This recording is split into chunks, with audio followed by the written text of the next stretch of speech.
c'est vraiment on cache l'archevêque, les prêtres sous un habit qui est en fait qui est en plus grotesque, parce que je vous disais qu'il me fait penser à Harlequin.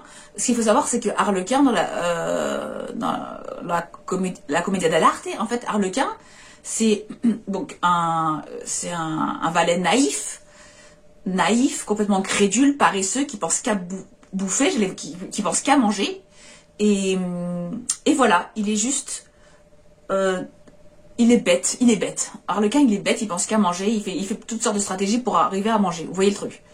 Donc, je veux dire, réduire l'archevêque à un bouffon, à un valet grotesque comme Harlequin, je veux dire, le message, il est pas génial, franchement. Et les tenues des prélats de Paris ont été largement commentées. Je vous remets une petite photo. Voilà. Donc, on peut revoir ici les tenues que tout le monde a vues. Hein. Alors, effectivement, elles ont été réinventées par l'occasion. Pour l'occasion, on en avait reparlé lundi sur Toxin. Et elles ne sont pas passées inaperçues, ces tenues. Certains y ont vu les couleurs de Google Chrome.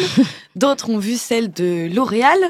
On a une petite image ici avec la mousse coiffante. Là, c'est Lidl et L'Oréal en même temps. Mais c'est vrai que c'est vraiment les mêmes cubes que L'Oréal quand vous regardez. Mais oui, c'est vrai. Et justement, donc, il y en a d'autres qui ont vu Lidl, comme vous le dites. Donc, on a même la petite blague avec Lidl des jeunes. Voilà. Il s'est pris pour Lidl des jeunes, vous avez compris le jeu de mots, hein. Lidl, c'est une petite consonance, je crois. Enfin bon, Lidl, vous savez qu'il y a des super équipes de communication. On avait déjà abordé dans cette chronique l'humour dont peut faire preuve dans ses publicités le géant allemand. Et donc il a sauté sur l'occasion, et le compte Twitter de Lidl a répondu à un internaute qui écrivait « Ça va trop loin votre marketing » en repostant la photo et en disant « Et encore, vous n'avez pas vu les baskets ». Ah, c'est génial. Je le trouve absolument minuscule, ça fait béant. C'est comme moi, je suis profondément choquée. Je suis catholique pratiquante. Je suis profondément choquée par la manière de présenter la couronne d'épines. On croirait la récompense des Grammy Awards ou je sais plus quoi. Cette espèce de carré doré et autres. Mais moi, ce qui m'a le plus choqué, si vous voulez, c'est la tenue des évêques. Parce que je trouve que, si vous voulez, ça a dû coûter bonbon. Je pense qu'on aurait peut-être pu... Mais qu'est-ce que vous n'aimez pas dans cette tenue? Mais je trouve que ça ressemble à... On aurait vu Zavata avec. Zavata? Ah oui, effectivement, ça, oui, je sais qu'il y a Zavata, mais c'est une comparaison audacieuse de comparer l'archevêque de Paris avec Zavata. Je trouve. Bon, moi, je n'apprécie pas Monseigneur Ulrich, mais ça, c'est autre chose. Pourquoi? Mais pourquoi, par exemple, vous ne l'appréciez pas? Ça m'intéresse. Parce que pour moi, il est progressiste, il est de gauche. Oui.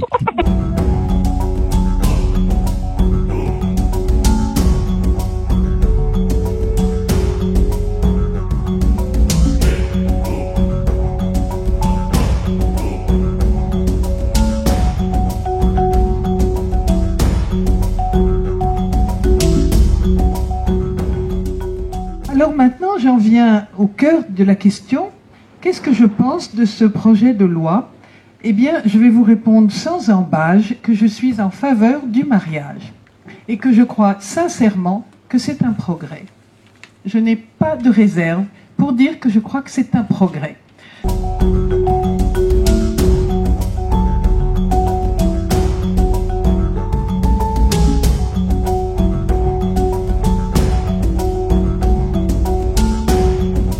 D'accord. Donc toi, tu penses que la proclamation des dogmes peut être fait en commun. Par contre, l'évangélisation commune, toi, tu t'y opposes. Par exemple, une évangélisation de rue entre un catholique et un protestant qui se contente juste d'annoncer l'évangile et Jésus est ressuscité, il est Dieu, et il faut...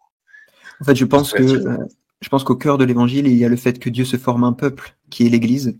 Et dans la mesure où on ne va pas entendre de la même façon ce qu'est l'Église, ça aurait peu de sens. Tu vois, imagine qu'il y a une action d'évangélisation commune qui se produit, et puis il faut proposer à la personne de venir quelque part dimanche. Est-ce que le catholique serait à l'aise de lui dire va dans la paroisse protestante et inversement pour visiter? Chacun peut dire viens dans mon culte, et le gars dit viens dans mon culte, et puis le gars il se fait son choix après. Hein, il est libre.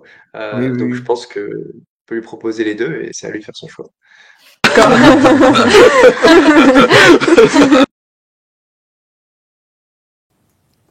Bonjour à toutes, bonjour à tous. Je suis vraiment très heureux de partager avec vous ce long travail autour du chamanisme qui m'habite depuis maintenant plusieurs décennies. Alors on va dans la séance de ce soir essayer de voir un tout petit peu ce qu'est le chamanisme. Et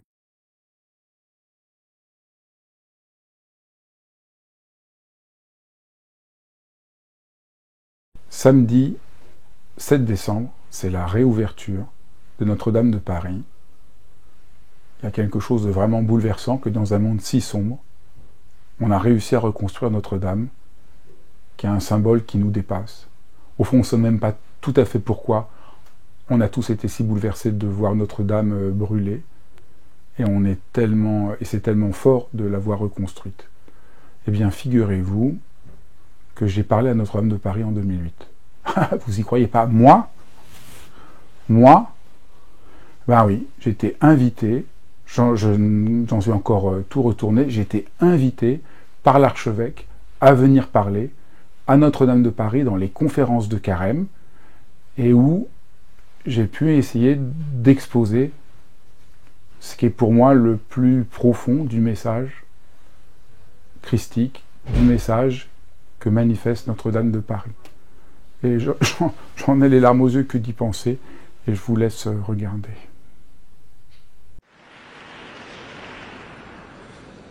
Quel honneur et quelle joie d'être invité à parler ici, en ce lieu, à Notre-Dame, cœur majestueux d'une parole et d'une histoire unique et inouïe.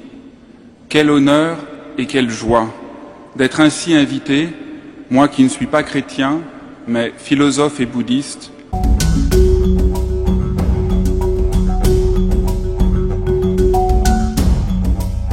Le roi était roi de droit divin, le fondement de l'ordre moral, éprouvé comme volonté de Dieu. Cette disparition du Dieu garant de toute réalité est notre expérience à tous. C'est ce que Nietzsche tente de penser, disant « Dieu est mort ». Le Dieu métaphysique, celui devant lequel il n'est pas nécessaire de se mettre à genoux et de chanter des louanges, ce Dieu-là est mort. Le Christ n'est plus fondement. Son évidence ne repose plus sur une nécessité institutionnelle, mais sur la rencontre